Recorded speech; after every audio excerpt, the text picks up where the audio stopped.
Boa noite, pessoal. Boa noite, todo mundo. Boa noite, Bruno. André, Anderson. Ana Laurinda, minha querida estagiária fofa. Danilo, boa noite. Boa noite, Rodrigo. O Rodrigo fez um vídeo lá no Passo de Zuri dele. Muito bacana. Vou compartilhar com vocês daqui a pouquinho. Essa semana ainda acho que eu compartilho o vídeo do Rodrigo que ele fez lá no Zuri. Bahia, do Morro Bahia. Mulungum, é isso? Vamos esperar o doutor Evergildo entrar. Alguém já viu ele por aí? Entra um montão de gente junto, eu não consigo saber se ele já entrou, pessoal. Você tá rindo, né? Doutor Evergildo entrou. Tá rindo, né, Rodrigo? Você ri quando você fica nervoso, né? Professor Edênio, figura ilustre aqui no nosso Instagram. E ó, próximo podcast é com o professor Edênio, hein, pessoal? Imperdível. Vou convidar aqui o doutor Leovegildo.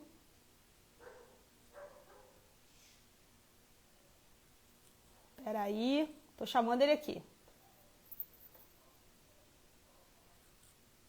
Não tô vendo ele aqui, não. Vocês estão vendo ele, pessoal?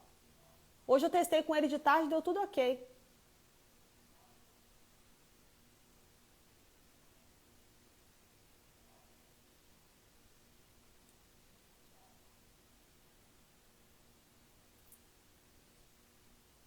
Não tô conseguindo encontrar ele aqui.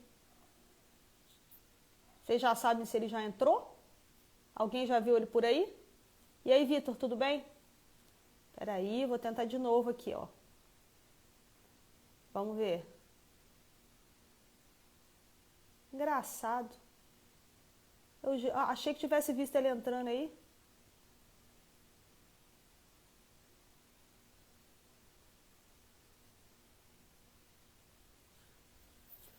Não estou conseguindo. O Dalson? Ah, o Dalson não deve ter o contato. Tá tentando, doutor Leovegildo? Ele tá aí sim, ó. Ele tá por aí. Deixa eu ver se eu consigo aqui te chamar.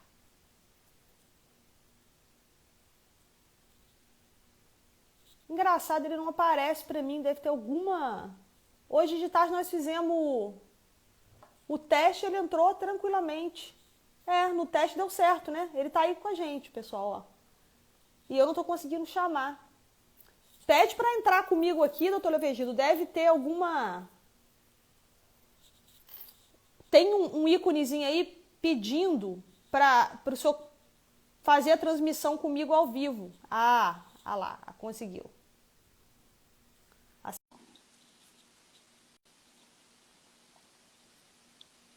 Acabei de aceitar. Tá conectando aí. Chegou! É que enfim. Conseguiu! Eita, difícil. Isso porque a gente fez o teste, hein? Tá vendo só como é que esse negócio de teste não funciona nada? Foi bom só pra gente poder conversar um pouquinho. Tudo bem? Graças como é que tá? a Deus. Tudo bem com você? Pessoal, fui proibida de chamá-lo de senhor, então não irei usar esse pronome aqui. Vou falar só você, tá bom? Senhor é só por causa desses bigodes grisalhos e esses cabelos aqui que já estão todos nevados, né?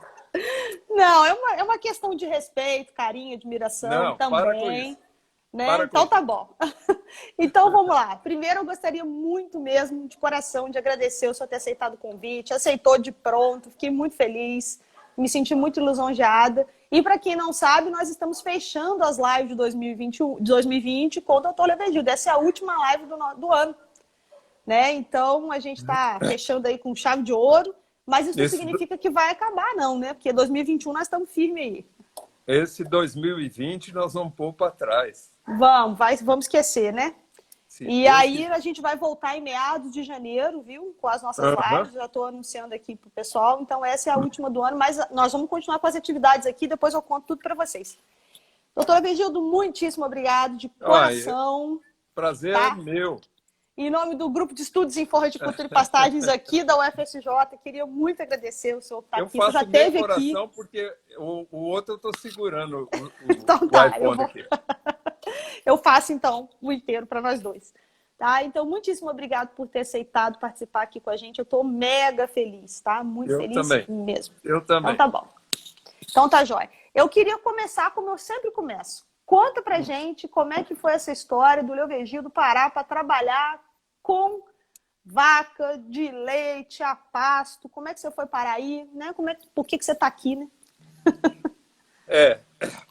Se a Alzheimer deixar eu lembrar, 46 anos atrás, tudo começou na realidade, tudo começou com meu pai, e ele queria que eu fosse para Viçosa, né? Então, eu fui fazer o coluna em Viçosa, passei no vestibular, dei uma sorte retada, passei no vestibular. Tô sabendo que foi sorte. Fui fazer agronomia, era o último ano antes da UFV oferecer zootecnia, no ano seguinte. Isso em 1970. Em 71 já tinha a possibilidade de escolher zootecnia. Até então, você fazia agronomia com a possibilidade de diversificação em fitotecnia, em tecnologia de alimentos, em economia rural, em engenharia agrícola e zootecnia. E o besta aqui foi fazer zootecnia, porque era o que meu pai queria, influência da minha terra. Fiz zootecnia e dei uma sorte danada, porque formando em 73, dezembro de 73, naquele abril de 73, foi criada a Embrapa. E em setembro eu fui a Brasília para conversar com o pessoal do DRH da Embrapa, recém-formada, né? E eu e o Mário Luiz Martinez, nós fomos contratados em setembro, antes de formar, né? Para começar já engajados no mestrado, porque nós dois já tínhamos feito a nossa inscrição no mestrado antes de formar, né? Já que nós não aprendemos o que tínhamos que aprender no curso de agronomia, vamos tentar um mestrado para ver se sai alguma coisa que presta, né? Então, nós fomos contratados, eu e Martinez. Em março, nós começamos o mestrado. Graças a Deus, isso foi um marco na minha vida, mudou muito. E, logo em seguida, eu fui indicado para ir trabalhar na Embrapa Gado de Leite, em Coronel Pacheco. E fomos para lá e começamos do zero, praticamente. Logicamente, com a ajuda de companheiros, de gente experiente. O doutor Oriel Fajardo foi junto com o senhor nessa época? Ele foi meu professor de melhoramento animal e foi para lá. E nós dois formamos a equipe de trabalho com bezerros na Embrapa Gado de Leite. Nós começamos lá dessa forma, né? Eu enchia na paciência dele e ele me ensinava. Lógico que me ensinando muito. E depois eu apresentei o meu primeiro projeto em alimentação e manejo de bezerros. E naquela época a Embrapa convidava muitas pessoas do meio acadêmico e do meio de pesquisa para essas reuniões nacionais de planejamento, né?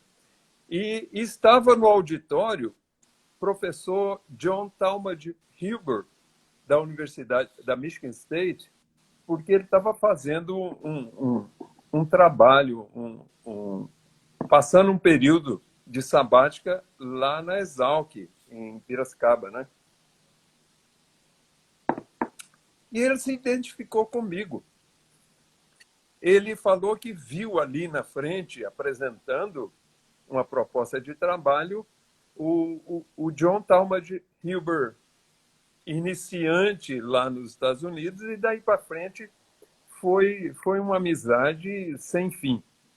Só que nós vivíamos naquela época que os governos tinha hora que tinha dinheiro, mandava para o exterior. Depois não tinha dinheiro, estava tudo pronto para ir para o exterior, abandonava tudo.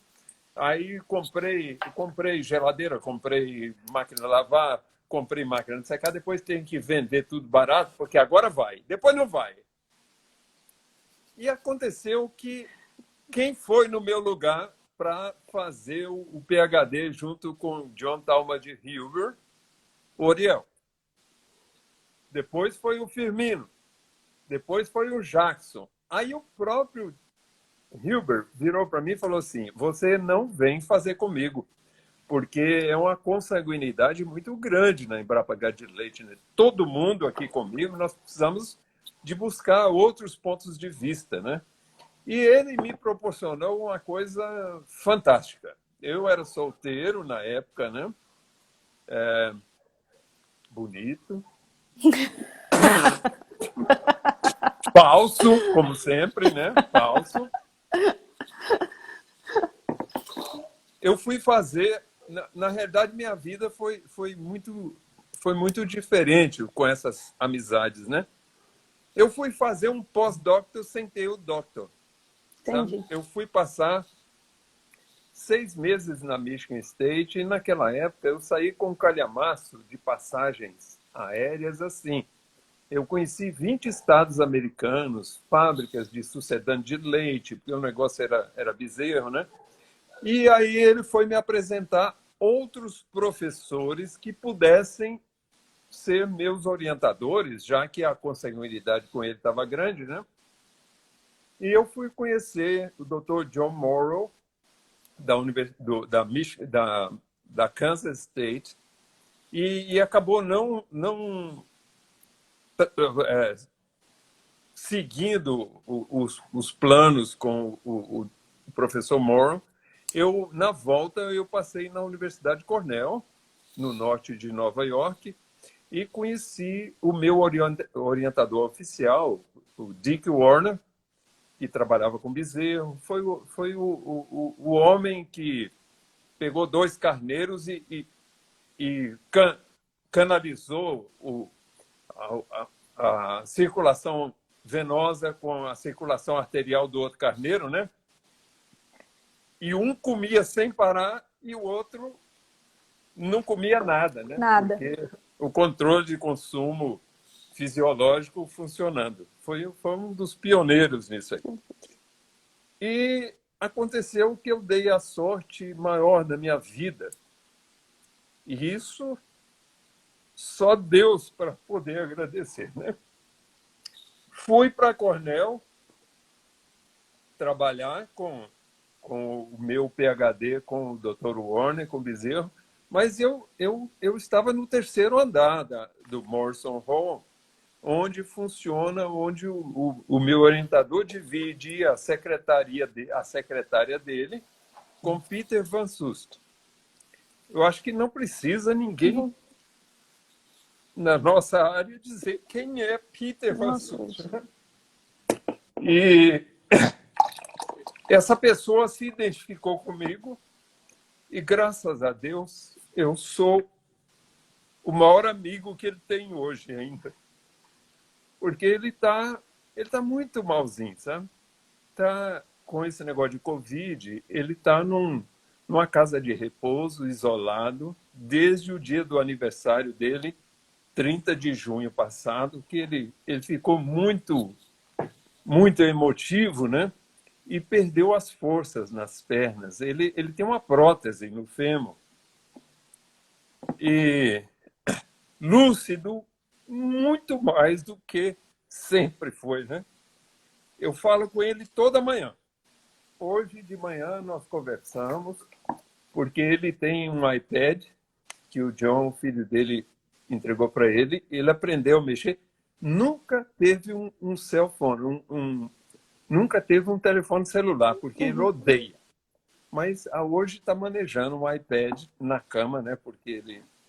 Então, essa foi a grande virada da minha vida. Conhecer essa pessoa. Para mim, é o homem que definiu nutrição de ruminantes antes e depois dele. Para mim, não tem outra divisão. E eu tive a sorte de ter sido TA dele, monitor do Animal Science 605, por 3 anos consecutivos. E foi os melhores anos da minha vida, né?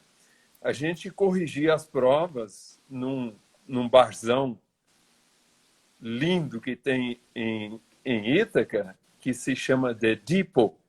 Depot era as estações ferroviárias antigas, né? Que foi transformado num bar. Nós íamos para lá. E anteontem eu estava perguntando para ele se ele tem noção de quantas pitchers de cerveja nós tomamos corrigindo prova e aplicando prova final para os estudantes, né? A prova final também era com a cerveja, né? Ele é ao vivo entrevistando os estudantes. Então, essa é a minha vida, sabe? Eu não sou da área de forragicultura. Sim. Eu sou da área de nutrição animal, mas teve um momento da minha vida profissional que eu vi que tudo depende do solo, não tem como fugir disso. Tudo é dependente do que você trabalha os solos da sua pequena propriedade, média propriedade, grande propriedade. Não tem como. E nós, trabalhando leite em regiões tropicais, não tem como fugir da dieta pasto. Não tem como pensar diferente. A não ser que você tenha um nicho de mercado que lhe remunere de forma diferenciada. Se você participar do mercado comum, da commodity leite, não tem como. É a comida mais barata, né? Sim. Não há o que discutir mais sobre isso. Não tem razão de investir mais um centavo para pesquisar que essa tem que ser a forma, né? Eu só queria fazer um comentário aproveitando esse gancho do senhor. Eu acho que esse é o momento correto para a gente poder fazer esse anúncio. Não sei se o professor Manuel Eduardo Rosalino está nos acompanhando aqui. Em 2021, né, em parceria com o professor Manuel, nós vamos lançar um livro, doutora Vegildo, cujo título é Seu Dinheiro é Capim. Pois é, mas... Então espere todo mundo aí para poder atenção. ter essa leitura aí. Janaína, nos meios mais sombrios, eles não chamam o dinheiro de braquiária? Não é? Você tem a braquiária? Você tem a braquiária? Não, mas chama braquiária de outra coisa também, né? Sim, Braquiária para comércio pode ser isso aqui, né? Braquiária para pôr fogo é outra coisa. Aí nós não vamos conversar.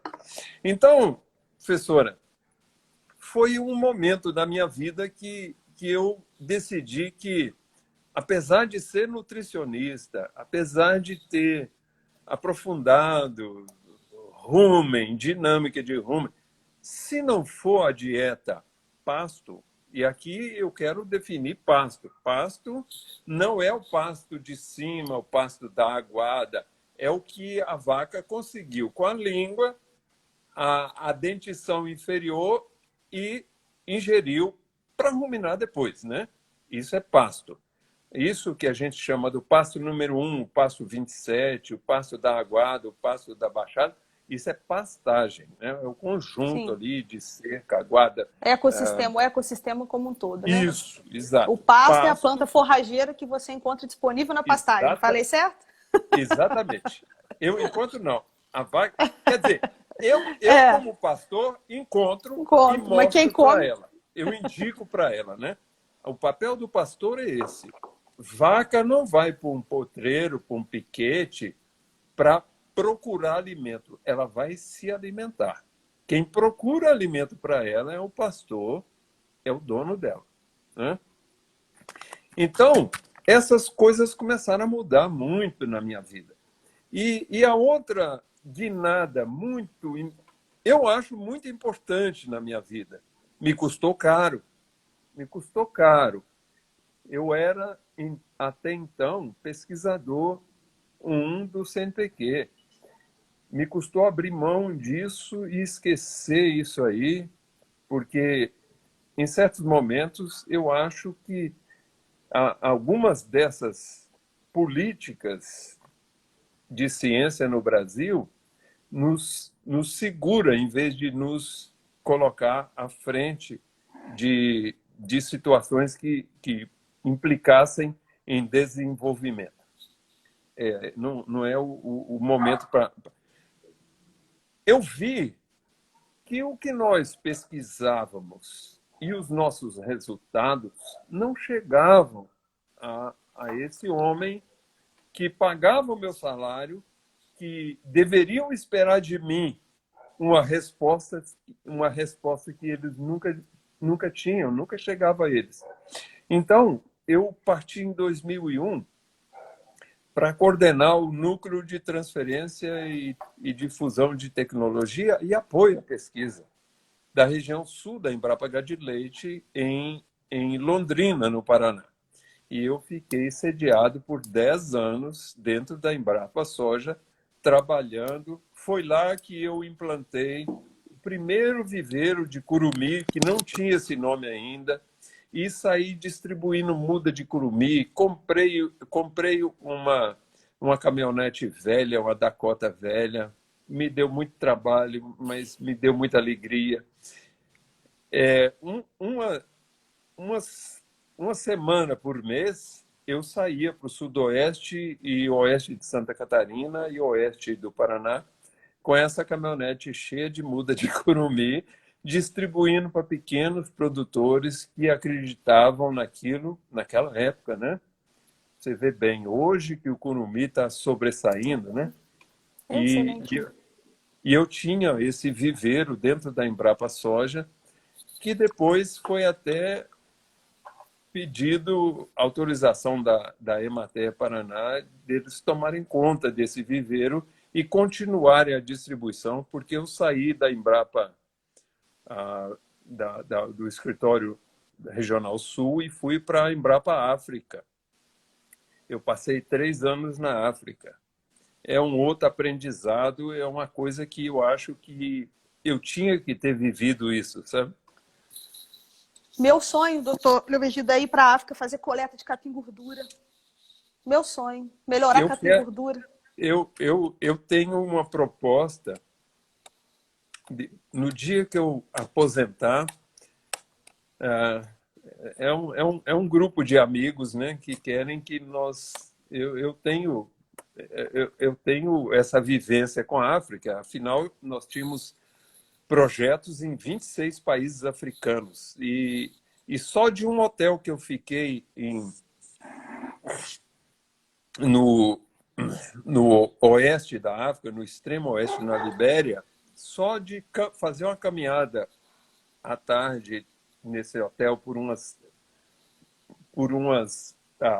rodovias, a quantidade de capim que eu nunca vi na minha vida.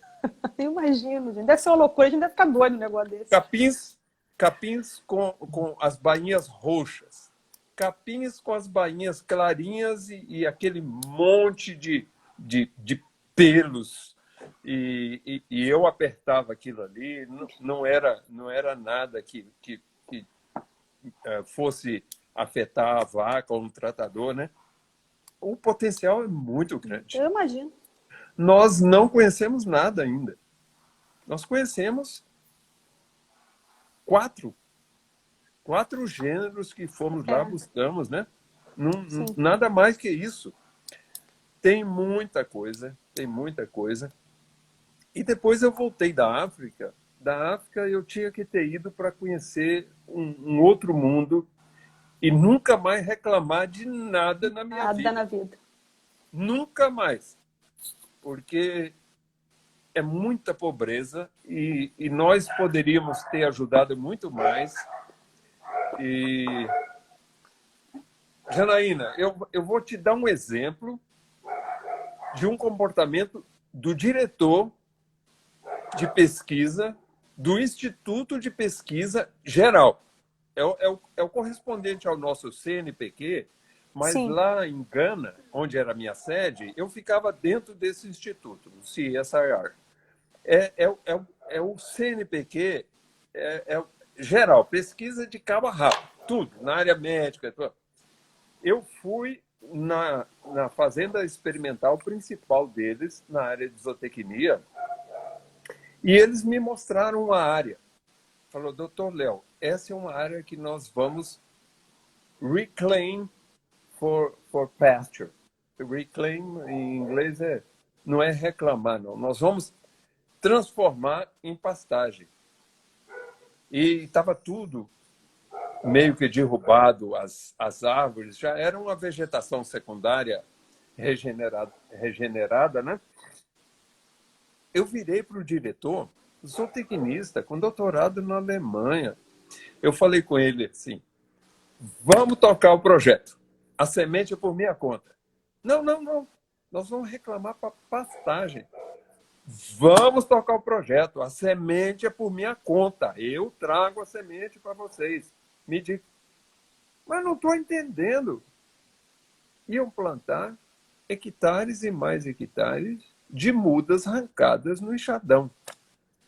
E aquilo me dá uma dor no coração, porque nós estamos usando materiais genéticos de quem? Deles. Eles não reconhecem, eles não sabem o potencial que tem. Então, isso é só um exemplo do que nós poderíamos ajudá-los. Ajudar só com uma ideiazinha, sem gastar um centavo. Sim, e assim, na verdade, foi uma grande sorte, né? Nossa, essas forrageiras terem Mas, algumas diretamente, outras indiretamente. O peniceto não, purpúreo mesmo veio indiretamente, né? Porque é por causa dessa questão relacionada à resistência ao pastejo, né? E é não, um potencial que impressionante. essas plantas têm, né, doutor Leovidio? Do potencial nesse mundo tropical, as plantas têm alta potencial de matéria seca, alta produção de matéria seca, e quando a gente acerta o manejo, a gente Nossa, mãe. controla todas essas questões, Nossa. né? É por isso que eu gostei desse título aí que o senhor colocou, né? E Do filme da... Janaína, só da gente imaginar que nós ainda não conhecemos esses materiais. Nós estamos começando a conhecê-los, né? E o que nós já evoluímos disso aí. Quando eu comecei, nós já demos um salto muito grande em pastejo de capim-elefante. O Firmino Deres, meu colega, Sim. o Carlos Eugênio Martins, nós fomos, o falecido colega Otto Moza, nós fomos trabalhar capim-elefante sob pastejo naquela época, nós éramos totalmente descrentes, não resiste o pastejo. É uma gramínea para corte, para capineira, não resiste. Mas tinha as ideias brilhantes da Exalc, né? E nós lutamos muito, porque tinha a ideia maravilhosa vinda da Exalc, mas, ao mesmo tempo, tinha a,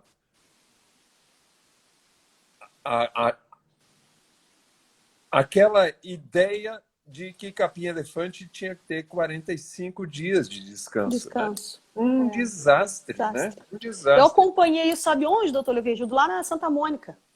Pois é. Lá na Fazenda Santa Mônica. Viu? Eu Mas sou aí, antiguinha também, eu sou bem antiga.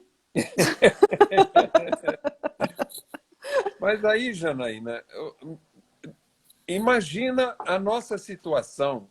Jovens iniciantes em pesquisa, iniciantes em zootecnia, Firmino, nutricionista, eu, nutricionista, como que nós vamos contradizer autoridades nacionais e internacionais mostrando que capim-elefante tinha que ter 45 dias?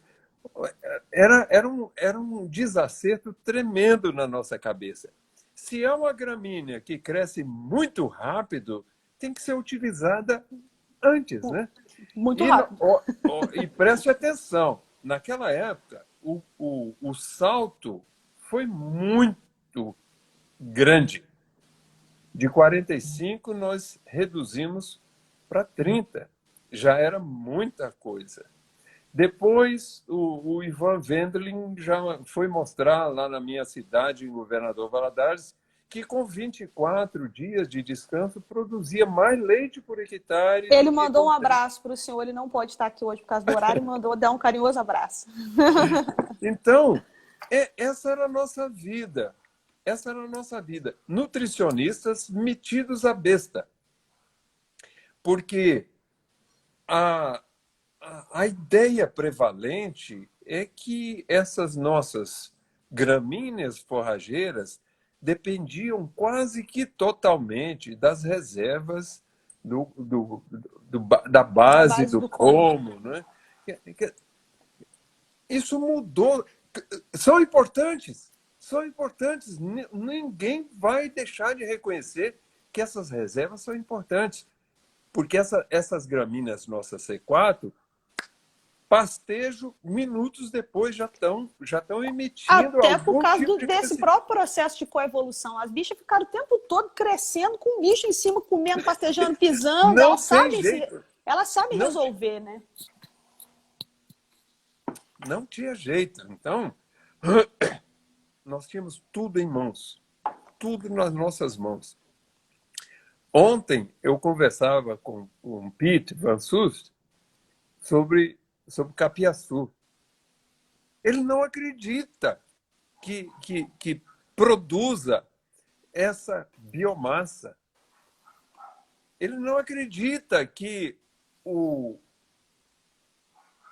material que nós colhemos disso aí possa ter a digestibilidade que tem. Digestibilidade limitada para a gramínea C4. Mas nós temos que entender que, por exemplo, se nós formos comparar com milho para ser ensilado, milho é uma C4 também. Perde valor nutritivo com a idade. O que salva são os grãos. Se eu não consigo quebrar os grãos para ensilar, perdi tudo dessa maravilhosa forrageira, né? Então, nós temos que entender que nós temos tecnologias para quem precisa da tecnologia que se encaixe na situação da necessidade desse indivíduo. E é muito difícil você colocar isso na cabeça de algumas pessoas, né? Ele é retrógrado. Não, eu não sou retrógrado. Eu sou contra um monte de besteiras que andam falando por aí. Essa também é uma parte importante da minha vida profissional, é desmentir um monte de ciências ocultas que existem na zootecnia.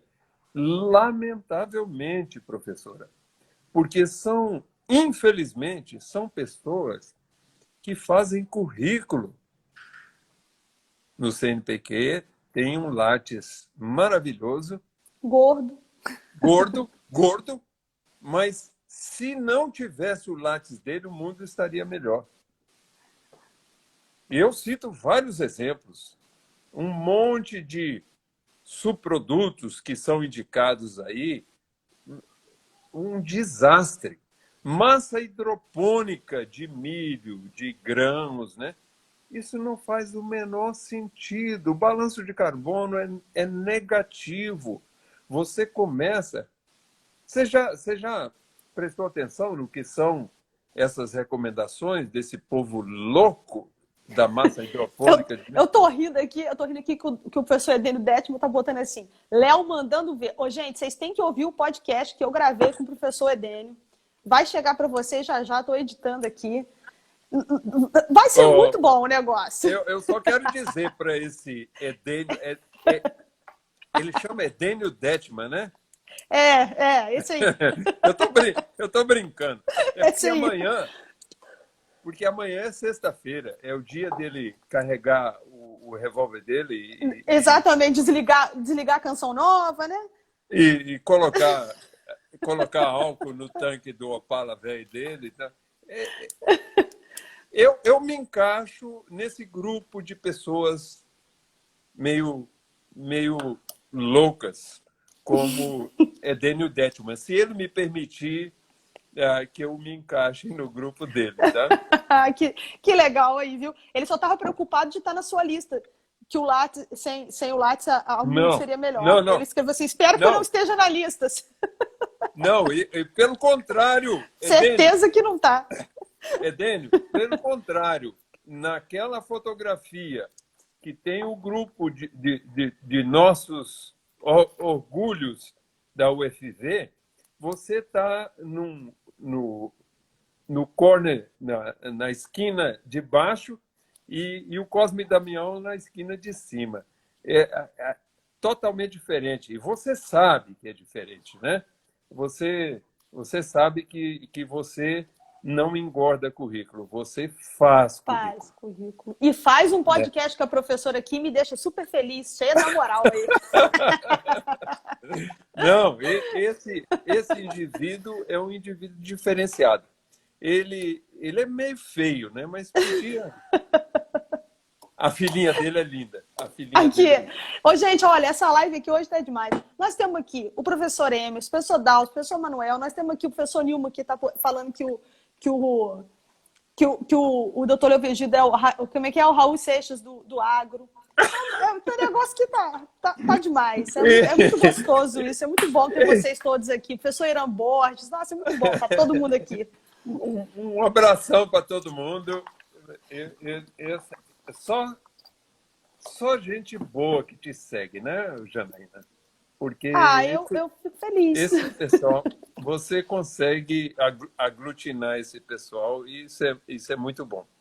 Mas eu estava dizendo desses fabricantes de currículo, e isso não é premissa nossa, isso não é privilégio nosso, não, sabe? Eu fico vendo esse negócio de olhar esse negócio de massa hidropônica de milho. De 8 em 8 anos, eles voltam à carga, sabe? Quebram um monte de produtores que acreditam neles, que compram esses equipamentos e essas baterias que giram e produzem pré-germinado, broto disso, broto daquilo. Janaína, presta atenção. A argumentação deles é que eles conseguem produzir 25 quilos de biomassa por metro quadrado. Mas 94% é água. 94% é água. E o nosso produtor desavisado, ele fica maravilhado com essa possibilidade de produzir 25 e come as raízes e come tudo. As vacas adoram, os bezerros, os coelhos. Só que nós esquecemos que eles começaram com 2 quilos de milho grão, 85, 87% de NDT por metro quadrado. 2 quilos de milho grão são 20 toneladas de milho grão por hectare. Alguém já produziu no mundo 20 toneladas de grão? Ah, por quê? E essa luta é uma luta inglória, Janaína. Olha, sites mexicanos, doutor, mas aqui tem pouca água. Mas, então, dá água para a vaca, para ela beber. E não faz uma mímica da água através de uma massa hidropônica, né? Outra luta inglória é esse negócio de recomendação de subprodutos e resíduos, casca de café. Meu santo Deus, como é que pode alguém imaginar uma possibilidade dessa? Ninguém nunca estudou aquelas curvas de consumo de matéria seca clássicas que estão em qualquer livro. Até o livro do Peter. Eu falo, Peter, anteontem eu estava discutindo com ele, Peter, como é que pode alguém inocentemente embarcar numa coisa dessa, né? Se você pega uma dieta muito rica, Janaína, dilui com casca de café, por exemplo, casca de café e silagem de milho e concentrado. A vaca come 9 quilos de silagem de milho, 3 quilos disso e os 4 quilos de casca de café e produz X quilos de leite. Se você tirar a casca de café, ela não fica sabendo, produz a mesma quantidade de leite. Ela produz. E pior ainda, se você fornece um substrato inerte desse, você aumenta a expressão de nitrogênio metabólico fecal. Você não está ajudando o seu animal. Você está piorando a situação dele numa época crítica, né? Por isso, Janaína, que nessa época que nos Estados Unidos, o professor Conrad, o professor Burroughs estudavam essas curvas de consumo, né? O controle metabólico, o controle físico de enchimento ruminal, etc., eles fizeram vários experimentos com vermiculita, com pó de serra, com casca com areia, vermiculita. E todas essas fontes de diluentes, elas poderiam entrar na dieta com até 25%. E aí, nós vamos recomendar 25% de casca de café? Essas loucuras me matam. Eu vim da área de alimentação e manejo de bezerros.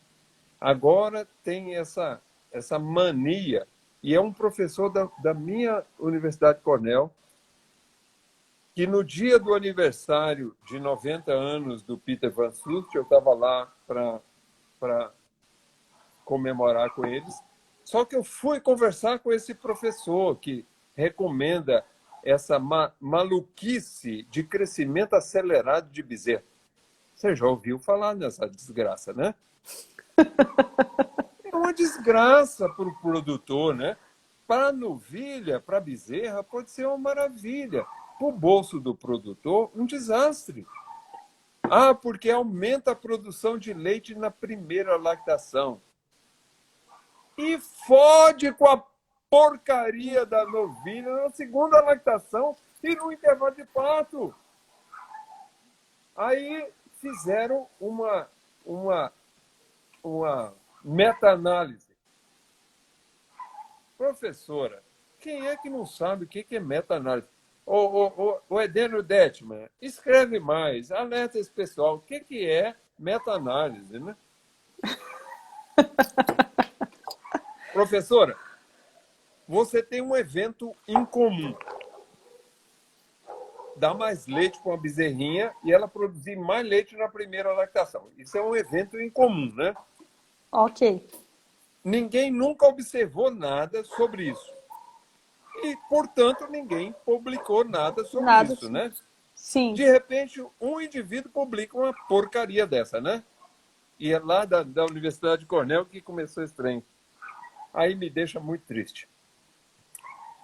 Aí o outro vai no mesmo caminho e publica outro.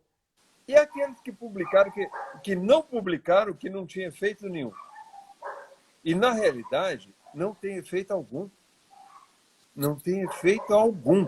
Você gastou mais leite para criar sua novilha. E aí, o que acontece? Você está atendendo a quem? A quem precisa da tecnologia para ter uma novilha adequada mais adiante, para parir e te dar lucro? Ou você está atendendo os auspícios, as necessidades dos grandes vendedores de novilhas, né?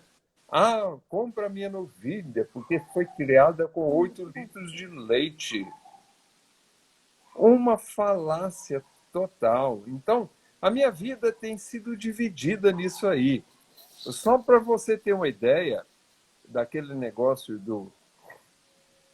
da casca de café e dessas maluquices todas, teve uma época nos Estados Unidos, se você consultar Journal Dairy Science, Journal Animal Science, na década de 50, você vai encontrar recomendações para a inclusão de 25% de casca de nozes, de cascas de daquela outra castanhazinha, né? Pó de serra. Aí tem recomendação específica. Pode entrar com até 25% de pó de serra de Pinus ponderosa. Plástico. 3 empresas americanas na década de 50 produziam filetes de plástico para você adicionar na dieta da sua vaca para ela ruminar e produzir saliva. Vermiculita. Palhadas de uma maneira geral. Areia. Quem é que não sabe os problemas com areia na dieta de uma vaca no fundo do rumen? Quem falava muito dessas histórias era o professor Pedro Malafaia. Ele sempre falava isso pra gente nas aulas. Ele sempre comentava. Ó, o Ivan tá pedindo aqui pra você contar da história da casca de arroz em Cartagena, quando sua palestra era em seguida. Deve ter alguma história interessante, porque ele tá aqui toda hora pedindo a história da casca de arroz. Não, é porque lá em Cartagena tinha um indivíduo que, infelizmente brasileiro, né? Que criava uma raça, eu não vou dizer qual a raça é maravilhosa, a raça é maravilhosa, a raça de bovinos indianos leiteiros que ele se referia, maravilhosa. Mas ele queria afirmar que elas não comiam e produziam leite. Ai, que coisa, né? E que comiam graveto e davam leite. Então não tem jeito, né? Tem até uma publicação do Mike Allen, que é um orientado do Peter Van Sust, na minha época, que eles fizeram um trabalho mostrando várias fontes de fibra de jornais e revistas americanas, né? E alguns jornais, a digestibilidade estava até legal, né? Mas tinha o Christian Science, que é um jornal de papel muito refinadinho, né? E a Playboy, que a digestibilidade era muito baixa, né? Conclusão, vacas não gostam de religião nem de pornografia. Então... Mas até hoje tem um monte dessas coisas acontecendo, né? Você está falando de coisa da década de 50, mas até hoje a gente vê. Agora a gente tem mais um problema, porque a gente está cheio de especialistas rasos na internet. E aí o pessoal fica botando um monte de vídeo no YouTube, aí surge o guru da internet, o pessoal faz tudo. Outro dia a gente estava conversando sobre isso lá no grupo, né? Eu só até escreveu num grupo que a gente participa em comum com muitos produtores, que alguns estão inclusive aqui, que só falou, gente, a gente pesquisa, a gente estuda, a gente sabe o que está falando. Para com isso, né? Aí começa a seguir os gurus da internet, os troços é outra grande tristeza, professora. Eu vou testar na minha propriedade. Produtor não é para testar. Quem é para testar, Federal de São João del Rei, Federal de Viçosa, que recebe recurso para isso. Meu salário está sendo pago para isso, né? Recurso de quem? Deles, produtores, né? Aí eu vou experimentar. Não, você não tem que experimentar. Você tem que ganhar dinheiro. Por favor, acreditem na pesquisa, né? Acreditem em quem está trabalhando para o seu benefício. Então, a minha vida tem sido dividida nisso aí, sabe? Você... tem mais. Eu fico muito chateado de colegas que têm muito receio de falar a verdade, sabe? Então, eu entro na seara alheia. Eu vou fazer uma palestra sobre a vaca adequada para a produção de leite. Porque meus colegas da área de genética, eles não têm coragem. Vai ofender alguém. Eu não quero saber se eu vou ofender alguém. Eu quero salvar. Professora, levantamento da minha colega. Rosângela Zocal mostra que a cada 11 minutos, um produtor de leite no Brasil quebra. Quebra. Um produtor de leite vai embora. Vai embora para onde, gente? Para criar mais problemas para a nossa sociedade, coitado. Não é culpa dele, não. É má orientação. Eu participo de alguns grupos. Você está em um desses grupos aí, né? Sim. O pessoal, eles acham que é genética que resolve tudo, né? Genética é importante, mas qual a raça que o senhor indica, professor? Eu indico a raça de rumen cheio. Não interessa de quê, mas que esteja cheio, né? Porque essa é a raça que pode trazer algum resultado para ele. Então, essas questões, eu quero reafirmar uma coisa que eu sempre digo, e outro dia nós estávamos conversando antes dessa nossa conversa aqui, parece que eu estou levando num tom de brincadeira, mas é muito sério, Janaína. Eu tenho 46 anos de Embrapa. Isso é muita coisa, isso é minha vida. Então, eu não tenho tempo para ficar medindo palavras mais. Eu tenho menos tempo à frente do que eu tive atrás. Eu tentei atrás, não consegui. Então, agora eu não tenho tempo. Eu não tenho tempo para ficar medindo palavras, para não ofender, não ferir alguém que vai se melindrar com a minha posição. A minha posição é para evitar que a cada 11 minutos um vá embora. Um vai embora para onde? Para mais problemas para a nossa sociedade. Infelizmente, é um indivíduo que tem várias qualidades. Sabe fazer um pouquinho de tudo. Mas chega no meio urbano, ele não serve para nada. Não serve para nada. Vai ser subemprego, né? Vai ser subemprego. Ó, eu só queria mostrar que existe xícara para canhoto. A minha aqui, eu tenho que pegar pelo focinho da novilha. Bonita essa caneca. Ah, é claro, mas é para canhoto.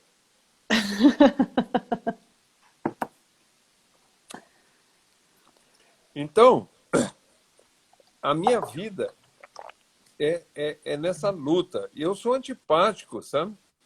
Eu sou antipático demais. Eu sou convidado para fazer uma palestra no aniversário da cooperativa, lá no norte de Minas, região que eu amo, região que eu adoro. Aí chego lá, a cooperativa está fazendo não sei quantos anos e vai agora inaugurar uma fábrica de ração. É tudo que o produtor de leite não precisa, entendeu? Professora, nós vamos fazer mais alguma pesquisa, gastar nosso pouco dinheiro, nosso pouco recurso para mostrar que a resposta ao uso de concentrados é a resposta universal de anos e anos de pesquisa. Forrageira C4, forrageira C3, 600 gramas por cada quilo de concentrado administrado para a nossa vaca que tem rumen cheio. Entendeu? Ela foi no piquete, ela teve como encher seu rumen e voltar para a sala de ordenha. Vale a pena? Quanto está um saco de milho hoje? Hoje, então. Os produtores gaúchos estão abatendo as vacas leiteiras. Por quê? A soja está nesse preço. Vaca não é para comer soja. Vaca não é para comer milho. Na frente delas, prioritariamente, estão suínos, aves, vários outros monogástricos, né? E nós, humanos. Fazer um fubá, fazer um angu nosso e tal. a canjica, né? Soja. Eu não gosto de falar de soja, não, porque foi o meu desastre na minha saída de Londrina, né? Porque eu tinha meu escritório na Embrapa Soja. E eu provei para eles um paper de 100 e tantas páginas para a chefia, mostrando que soja para reprodução é um desastre. Para reprodução humana, masculino, feminino, e para reprodução animal. Vaca leiteira sofre muito. Porque o problema, o Butler, o baixinho, meu professor de endocrinologia na Cornell, nós estávamos lá comendo churrasco juntos, né? O Butler, não é... Pode até ser uma parte do problema desse balanço energético negativo pós-parto. Mas a maior parte é relativa aos fitoestrógenos da soja. A vaca, quanto maior a produção da vaca, mais soja ela consome, né? Não é assim? Né? Em via de regra, sim, né? Aumenta concentrado mais quanto. Aí tem aquelas proporções por litro de leite, quilo de concentrado. Então. Ô, gente, deixa eu falar um negócio com vocês aqui. Peraí só um pouquinho, doutora Virgínia. Olha só, nós estamos aqui há quase um pouquinho mais de 3 minutos para terminar. E eu não quero terminar. E acho que o pessoal também não quer terminar. E o assunto está muito bom. Eu queria saber se a gente pode estender um pouquinho, se a gente pode finalizar e recomeçar. E eu espero que o pessoal fique firme aí com a gente. Eu voltei de Goiás e agora virei mineiro de novo. Então, minha resposta é o seguinte. Para mim... Então, tá bom, pessoal. Então, todo mundo já está falando, continua, assim, o pessoal está concordando, né? Quem manda são eles, então eu vou só finalizar. Ô, pessoal, vocês só me deem aí 3 minutinhos, porque eu tenho que salvar esse pedaço aqui lá no IGTV. Então, o Instagram demora um pouquinho para fazer isso, coisa de segundos. Fica firme aí que a gente já está voltando, tá bom? Até daqui a pouco. Aí a gente faz o mesmo esquema, tá, doutor Leovigildo? Você entra Tranquilo. E eu tento te chamar e a gente fica na luta, tá bom? Então tá bom. Já vou salvar, pessoal. Obrigada. Até daqui a 1 segundo.